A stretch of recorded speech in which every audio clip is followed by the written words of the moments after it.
Okay, so you're here because you want the real story, the substance, right? Without wading through all the noise. Think of this as your shortcut.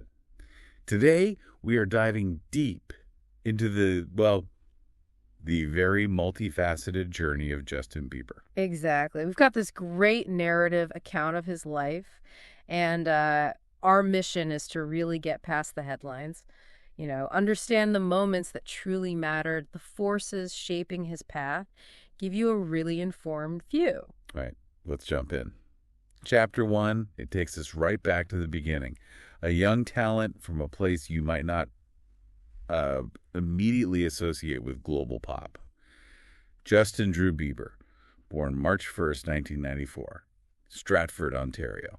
Right. And the source points out Stratford is, well, it's known for its Shakespeare Festival. Kind of quiet, theatrical, a real contrast to the chaos that would later surround him. Yeah, and what jumps out right away is his early life context.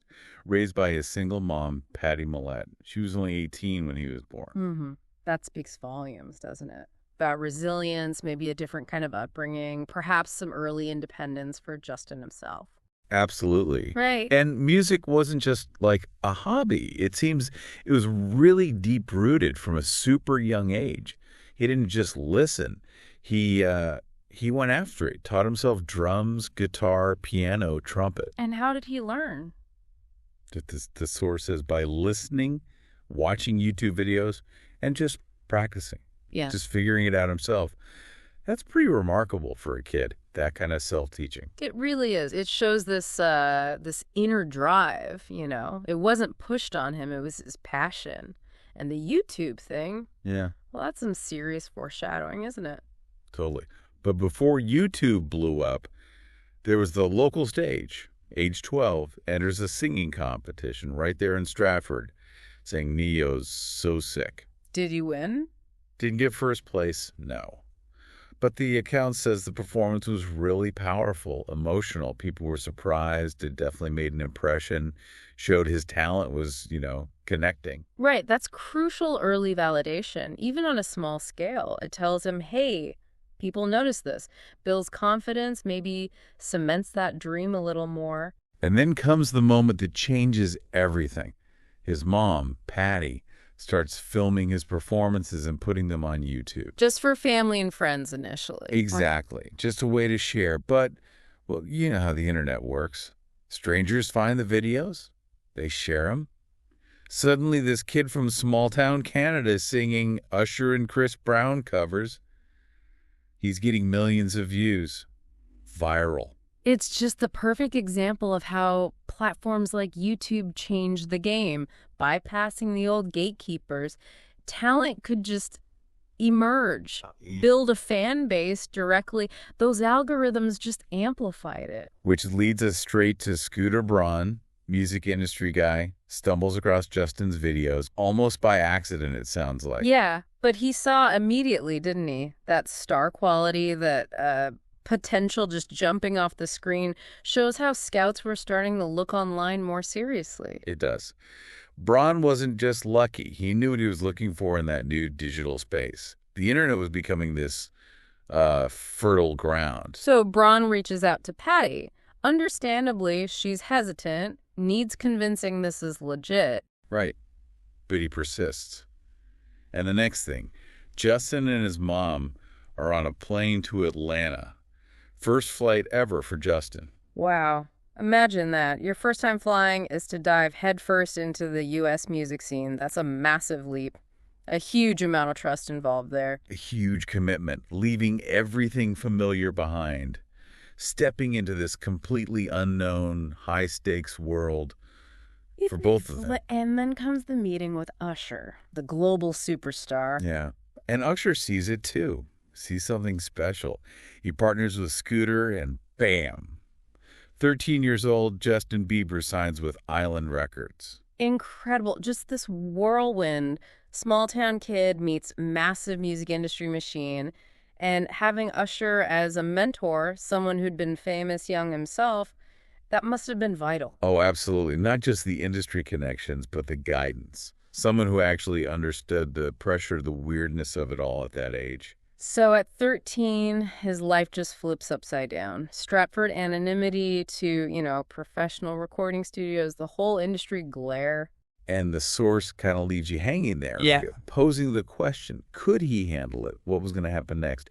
You feel this mix of excitement and, honestly, a bit of worry for him. Yeah, it's the perfect lead-in to the next phase, that meteoric rise. After signing, the narrative really highlights his work ethic. Working with producers, writers, coaches, even though he was so young, he was apparently super focused, driven. That drive definitely paid off quick. 2009, one-time drops. Catchy, very catchy. Totally. Just this perfect little pop song about young love. And it just explodes. Charts in Canada, the U.S., global buzz starts immediately. It was his big introduction. It was smart, strategically, age-appropriate, relatable, showed off his voice but wasn't too complicated, let his charm come through, made that instant connection. And the fans. That was something else entirely. They sprung up, fueled by his YouTube stuff still, calling themselves Beliebers. This incredibly passionate, supportive force. It's amazing how that early online connection turned into such a dedicated global following. It really speaks to those parasocial relationships, feeling connected to someone you only see through a screen. Yeah, the Beliebers were a whole new level of digital age fandom.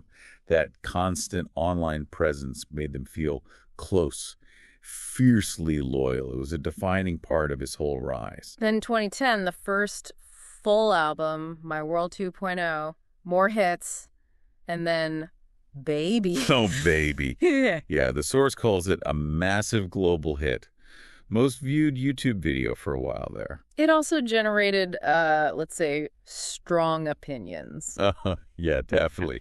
Love it or hate it, you couldn't ignore it. It dominated everything. Everyone was talking about Baby. It's such a fascinating case study in viral pop. Super catchy, the video element. It just hit this perfect storm. Even with the criticism, its sheer ubiquity just cemented him as this global thing. Absolutely. That's the moment he truly leaps. From YouTube sensation to, proper global pop star. Talk shows, awards shows, huge international tours. The whole package. And the fan reaction. The source just uses the word massive, and you can only try to picture that level of intense adoration aimed at one kid.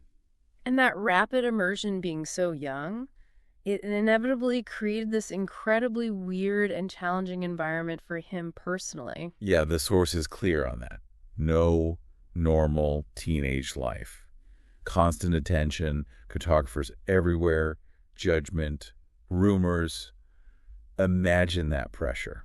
Almost impossible. While his friends are dealing with homework and prom, he's dealing with stadiums and paparazzi. Then in 2011, the Never Say Never movie comes out, 3D concert film.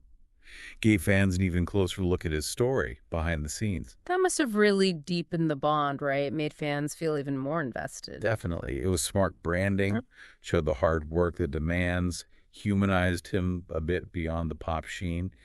That kind of transparency, even if it's managed, builds connection. And throughout all this early chaos, the source keeps mentioning his support system. Scooter, his mom Patty, Usher. Having those anchors seems absolutely crucial. People providing guidance, maybe some emotional stability in the middle of that craziness. Yeah, a solid support system is often the make or break factor for young stars dealing with that kind of pressure. And even with all the success, the hits, the tours, there was apparently this desire bubbling underneath to, grow as an artist. Experiment more. Write deeper stuff. Exactly. Not just be the catchy pop kid forever. There was ambition there.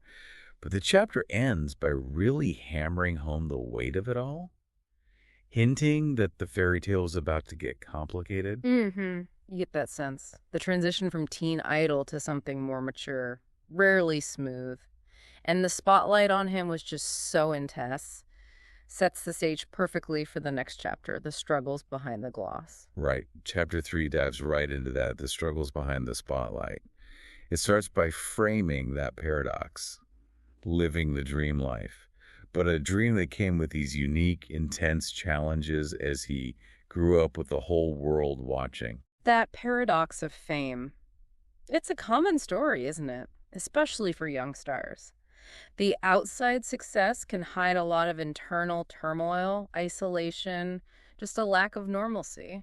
In 2012, the Believe album comes out, and you can hear a shift, right? More mature sound, deeper lyrics. The single boyfriend definitely pushed a more grown-up image. Yeah, it felt like a conscious effort to evolve musically, to shed that younger image and maybe appeal to an audience that was growing up with him or even older. But at the same time, the personal pressure seemed to be ramping up. Absolutely. That artistic evolution was happening right as the scrutiny on his personal life intensified. Created this real tension, didn't it? And a huge part of that scrutiny was the relationship with Selena Gomez, Jelena. Oh, yeah. That became this massive media fixation, almost inescapable. The source highlights how incredible. It's just brutal. The invasiveness of celebrity culture meant they had almost zero chance of a private life. That pressure alone would strain any relationship, let alone a young one. And as he seemed to be looking for more freedom, maybe pushing back against the constraints, the narrative gets darker. 2013, 2014. A string of negative headlines start appearing. The car racing incidents, vandalism accusations, Yeah. even an arrest. Yeah. His public image really shifted then. From the sweet kid next door to this kind of troublemaker label. Which, while the behavior was obviously concerning, you can also see it as maybe a reaction, right? A clumsy attempt to break free, find some control, to find himself outside the bubble. It's a crisis point many young stars hit. Definitely feels like a struggle for autonomy gone sideways, fueled by immense pressure and probably some underlying issues. And it's really sobering when the source reveals that Justin himself later admitted how bad things got internally during that time, feeling lost, lonely, confused, even depressed. It puts it in perspective, doesn't it? Easy to judge from afar, but hearing his own account highlights the sheer difficulty of growing up under that intense, relentless spotlight. Exactly. It humanizes the struggle, shows the potential for deep isolation, even when you're technically surrounded by people and adoration, really underscores the need for mental health support in those high-pressure situations. So in 2014, he makes a really significant decision. He steps back. Pulls away from the public eye. Yeah. Stops touring. The source says he focused on family, faith, spirituality. It sounds like a very conscious, very necessary move to prioritize himself, find help, find a different way forward. That withdrawal feels like a critical turning point, a public admission in a way that things weren't right, and he needed to commit to healing, to figuring things out. Takes courage. He even put out a public apology to fans, acknowledged the mistakes, said he wanted to learn and do better. How did that go down? Mixed reactions, as you'd expect. Some felt let down, others were loyal, saw the pain, hoped he'd recover. But making that apology was a big step, trying to mend fences. Yeah, regaining public trust after something like that is always tough. But taking responsibility is usually the necessary first move. And the chapter ends with him starting to work on new music again, but with a totally different mindset. Wanting to make something meaningful, live healthier. He'd seen the absolute highs and the crushing lows.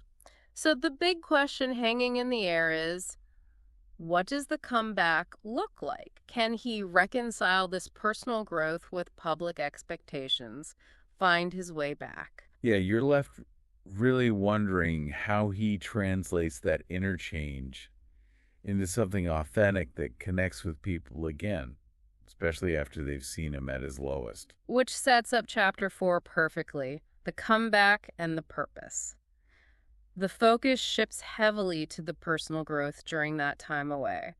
prioritizing mental health, spirituality, surrounding himself with better influences. And his faith becomes really central, doesn't it? The source mentions he saw it as getting a second chance. That focus on inner work, finding purpose beyond just fame, it's a common theme for people who've been through intense public struggles, a shift in what matters. Then, 2015, the Purpose album lands. And it felt like a comeback, didn't it? A significant one. Oh, absolutely. The music just sounded different. More honest, more emotional, definitely more mature. Hits like, What Do You Mean? His first U.S. #1. Sorry, which felt very direct. Exactly. Yeah. And Love Yourself, that collaboration with Ed Sheeran, more stripped back, personal. It really felt like a different Justin Bieber. The songwriting shifted, more vulnerable. Purpose was really well done, strategically and artistically. It acknowledged the past without wallowing, showed real growth, and that vulnerability connected. The collaborations helped too, added some artistic weight. It wasn't just presented as music, was it? The whole project felt like a statement, like, here's where I've been, here's the healing, here's the growth. He framed it as this personal narrative, inviting people to connect on that deeper, more human level.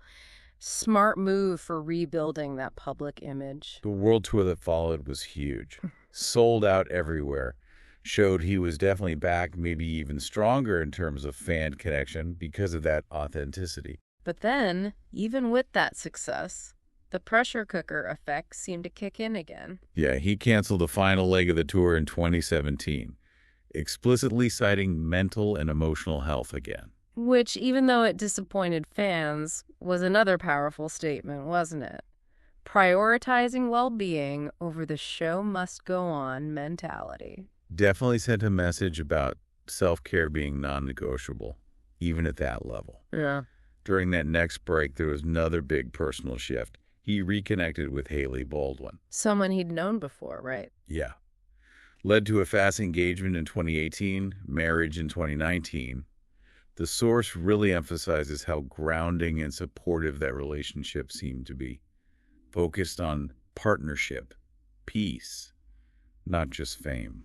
It does seem like Hailey provided this crucial anchor for him. Stability, partnership, maybe something he hadn't really had during those earlier chaotic years. A contrast to the usual celebrity drama. And you could hear that shift in the music, too. 2020 album, Changes. Aptly named. Right. Softer vibe, more romantic, clearly influenced by Hailey and that sense of contentment. Songs like Intentions, yummy. It felt like his personal life was directly feeding the music. Yeah, another evolution. More R&B leaning, mature, reflecting where he was personally. Showed he was still willing to let his life experiences shape the art. Then 2021 brings Justice. Broader themes here: hope, healing, unity. Hits like Peaches, Holy. And Lonely, which was incredibly raw. So raw. Yeah. That feeling of isolation despite having everything. It hit hard for a lot of people. Felt like he was using his platform for bigger messages now. Justice definitely expanded the scope. Still personal, but reaching for more universal ideas. And that continued vulnerability in Lonely kept that connection strong, acknowledging that shared human feeling. So the chapter wraps up framing his whole journey like that, growing up under a microscope, the failures, the recovery, evolving from teen star to husband, man of faith, artist with purpose. And emphasizing it's ongoing, right? Not a finished story. Just constant growth. It's a powerful narrative of transformation, really. Yeah. Resilience. Finding a deeper why. Which leads us nicely into the final chapter, legacy and looking ahead. It starts by positioning him now as this symbol of resilience, someone who's been through it and come out changed, grown. His story resonates because of those struggles. Yeah, his willingness to be open about the hard times has made him relatable in a way maybe he wasn't before. It offers a kind of hope. And he's continued to be open, hasn't he? Post-justice, talking about anxiety, depression, and then that serious bout with Ramsay Hunt syndrome in 2022. Right, causing facial paralysis, forcing cancellations. Again, that vulnerability, prioritizing health even when it meant major professional setbacks. It's noticeable. And important, talking openly about those things helps reduce stigma, normalizes needing rest and recovery, even for massive stars. The relationship with Haley remains this consistent thread, too, presented as this stable, supportive partnership, built on love and peace, not just the celebrity whirlwind. Seems crucial. A counter-narrative to the often messy world of celebrity relationships, emphasizing mutual support. And it's interesting to see him increasingly use his platform for good. Supporting charities, raising money, speaking out on social justice. It feels like a genuine evolution, doesn't it? Beyond just music, into trying to make a broader impact. Kindness, hope, healing. Suggests a real maturity and awareness of his influence. Definitely.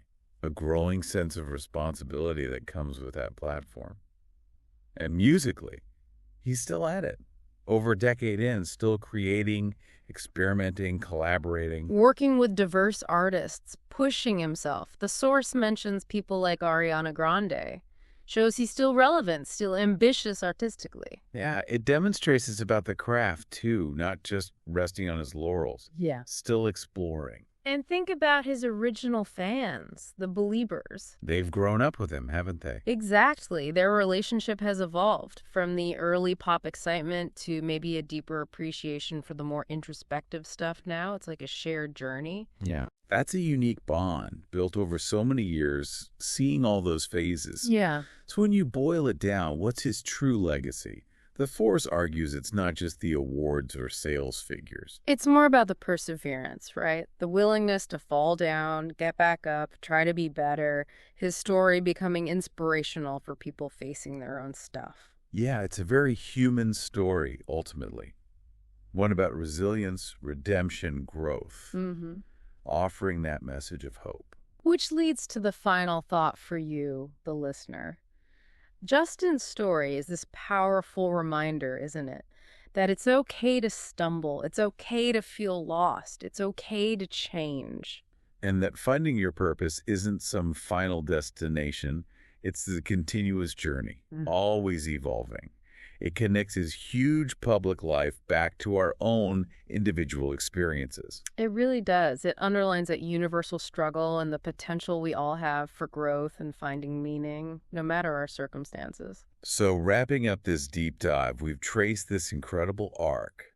Justin Bieber's journey from that small town, overnight fame, the immense pressures, the very public struggles, and then this comeback focused on purpose, on well-being. And through it all, we've touched on so much about fame, youth, public scrutiny, mental health, personal growth. It's just a really compelling, complex case study in resilience. It really makes you think, doesn't it? Yeah. About anyone who experiences that kind of rapid success, that intense spotlight. How do they navigate their own growth? How do they stay well? Yeah, it's fascinating, sometimes cautionary, but ultimately, I think, hopeful. Themes of perseverance, the human spirit managing to find its way. It raises big questions, too, about the support systems needed for people in the public eye and maybe the expectations we put on them. That constant balancing act between the public face and the private person. Absolutely. A lot to chew on there. Well, thanks for taking this deep dive with us today. Until the next time we explore,